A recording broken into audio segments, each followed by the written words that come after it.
ఇప్పుడు టెంపుల్స్లో ఏదైతే మన ఇండియన్ టెంపుల్స్ ఉన్నాయో దాంట్లో టిక్కెట్ రుసుము ఏంటండి? టిక్కెట్ రుసుము 10 రూపాయల నుంచి 1,00,000 రూపాయల దాకా ఉండడం ఏంటండి?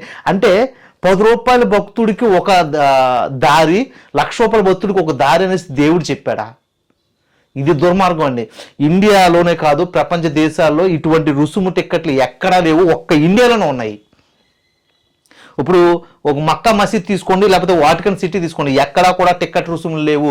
దేవుని దర్శించుకోవాలనుకుంటే అందరూ సమానమనేసి అలా ఒక రూల్స్ పెట్టుకున్నారు. కానీ మన ఇండియాలో మాత్రం, మన వ్యవస్థలో మాత్రం ఒక దేవుని దర్శించుకోవాలంటే ఒక రూలు. ఆ రూల్ ఏంటంటే తెలుసా? టిక్కెట్ రుసుము. విఐపి దర్శనం, శ్రీవాణి దర్శనం, లేకపోతే ఇంకోటి ఏంటండి దుర్మార్గం? ఇలాంటి దుర్మార్గం పనులు చేయడం వల్ల కుక్క చావు మీరు చేస్తారు. చివరికి దేవుని దూరం చేసి ఈరోజు హిందూ మతం నశించిపోతుంది, కిందడిపోతుంది, అంటే దేవుడే లేడు అన్నట్టుగా కరోనా టైంలో చివరికి తలుపులు కూడా మూసేశారు నా హిందూ దేవుళ్ళ టెంపుల్స్ని. ఎంతకన్నా దుర్మార్గమా? అసలు దేవుడు మీలో ఉంటే టెంపుల్స్ మూసేరండి. చచ్చినా సరే నా దేవుడు గొప్ప అని నిరూపించుకుంటారు. కానీ నా ఇండియాలో మాత్రం, నా హిందూ మతంలో మాత్రం, నా దేవాలయంలో మాత్రం ఇంతకన్నా నీచమైన వ్యవస్థ నడుస్తుంది అంటే అది అసలు చెప్పడానికి చాలా ఇబ్బందిగా ఉందండి. దీని మీద మీరేమనుకుంటున్నారు? మీ కామెంట్ రూపంలో తెలియజేయండి.